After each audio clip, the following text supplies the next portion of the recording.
Over the next few minutes, I'm going to explain to you whether you should be talking about pleasure with your 6-year-old, and if you should, how you should do that. And welcome back to Sitting in a Car. I'm Sarah Sproul, sex educator and occupational therapist, sitting in a car with you each week, answering a question to help you raise your confident and caring young person who respects themselves and the people around them. And this episode is all about pleasure. Let's get going. The parent that asked this question also asked, I can talk about procreation, but I can't jump to pleasure. What do I do now? So I still remember the day that I learnt about conversations about pleasure and procreation and having conversations about how babies are made versus the fact that sex feels nice, and the fact that, oh my goodness, I had only been talking about procreation that whole time. I remember my kids were 7, 5 and 3, and I hadn't started my maths in sexuality yet, but I was really interested in this whole thing, and I discovered a post on Facebook that basically said, why is it that parents only talk about how babies are made, not the fact that pleasure and sex are really an intertwined thing? And it just got me going like, oh my goodness, I did that too. That's not right, because most of the pleasure, or most of the sex, that humans have is to do with pleasure, right? Not to make new humans. So that was a big wake-up call for me. So let's get down to the point about talking about pleasure with young children around the age of 6 and what you can do about that.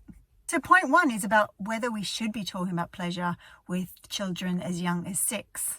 Like, maybe that's not the right thing to do, right? Maybe we could damage them in some way. Maybe they'll be seeking out their genitals and masturbating, and we would rather them not do that, so we shouldn't talk about this, right? Well, actually, do you want your kid to be able to come to you and ask you questions about the things that are difficult for them, or the worries that they have, or something that someone tells them at school? And if you do want to do that, then we need to be showing our child that we can talk about all sorts of things, and pleasure is one of those things. Maybe a child at school who has a much older siblings even knows what an orgasm is, and they start using that word in the playground. Do you want your child to know what that word is and not to feel afraid about it? Or do you want your child maybe to be unsure and upset and concerned because everyone else knows and they don't? If we want our child to feel connected with us enough about all the things, then we do need to get started on conversations about this sort of thing. And the fact is, conversations about pleasure, they're not bad, they're not wrong, they're not damaging. It's just that we've got squeaky feelings inside of us that maybe secretly somewhere we might believe that sexual pleasure is wrong or sinful or bad in some way, and we sort of feel embarrassed that we like it, perhaps. So yes, a 6-year-old can absolutely have a conversation with you about sexual pleasure. But let's work out, how do you do that? How do you jump from babies are made with sperms and eggs over to, well, actually sex feels nice, and that's sort of the point.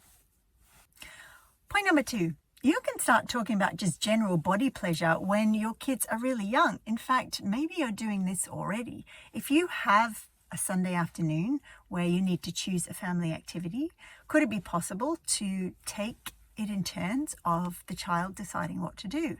And could you frame the question in this way?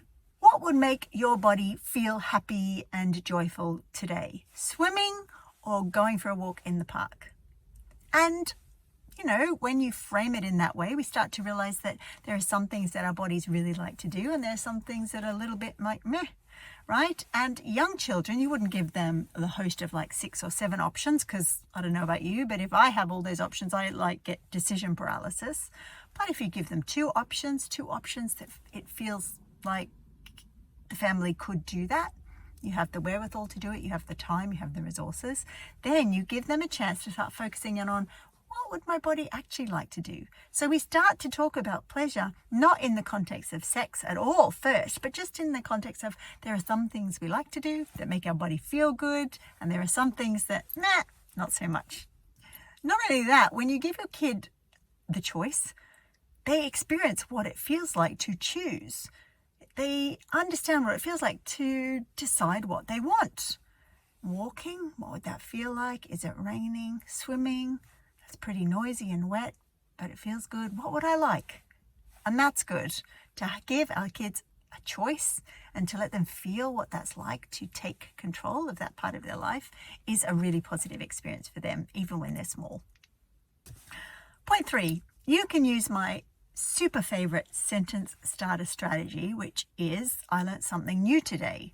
So it could look like this. You've listened to this podcast, and the next time you see your child, and maybe you've been able to have conversations about sperms and eggs, you could go up to them and say, I learned something new today, something that I've got a bit wrong, and I want to let you know what it is. Can I tell you now? Because I think it's exciting. And if you frame it like that, they'll probably say yes. And you can say, look, I didn't know, but most adults feel pretty comfortable having conversations about sperms getting together with eggs to make babies.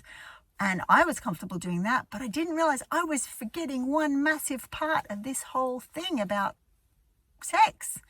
And your child will go, right? And you can say, sex is actually meant to be fun. And they'll maybe go like, what? Or you're weird, or okay, let's watch a movie.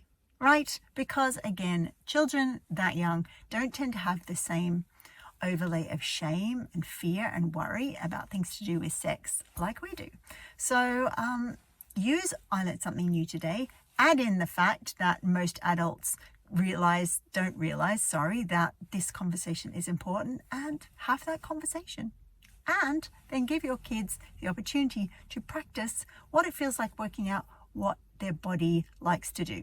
Jumping on the trampoline, running through the leaves, swimming, patting the dog, picking up the hamster, or buttering toast with jam. Before we go, I just need to say one more thing. Consent is super important. I don't think any parent would deny that if they could raise a child who knew exactly what consent was and didn't have any troubles with it, they wouldn't be a happy camper, right? But one of the basis of consent is knowing what feels right to us, what we want to do, and having ongoing conversations about what feels nice for you to do today. Framing questions in that way gives our child the opportunity and to develop the habit of what does feel nice for me today? What would I like to do with my time? How would I like to spend the next half an hour with my siblings, or with my mom, or with my dad, or with my uncle, or whatever? So learning to talk about pleasure and looking at life through this lens of pleasure and what feels nice is super important, and it's a building block to teach our kids about consent. So let's sum up. Point number 1, kids 6 and even younger can learn about pleasure. Point number 2, you can talk about pleasure not to do with sex, but just generally, how do we spend our time and how does it make us feel good? And point number 3, you can use the I learned something new today strategy to help you have a conversation about pleasure and the fact that you didn't realize that you could talk about that in relation to sperms and eggs getting together and all that stuff. You can have that conversation now if you want. I love making this stuff easier, so DM me if you would like the highlights sheet for this episode and I'll send that over to you straight away. And that's Sitting in a Car for another week, where I've answered a question to help you raise your confident and caring young person who respects themselves and the people around them. And while I've got you here, can I ask for your help? If you've found this episode helpful, would you repost or like this episode? That helps parents just like you find the information and support they need to do this part of their parenting even better. Bye for now.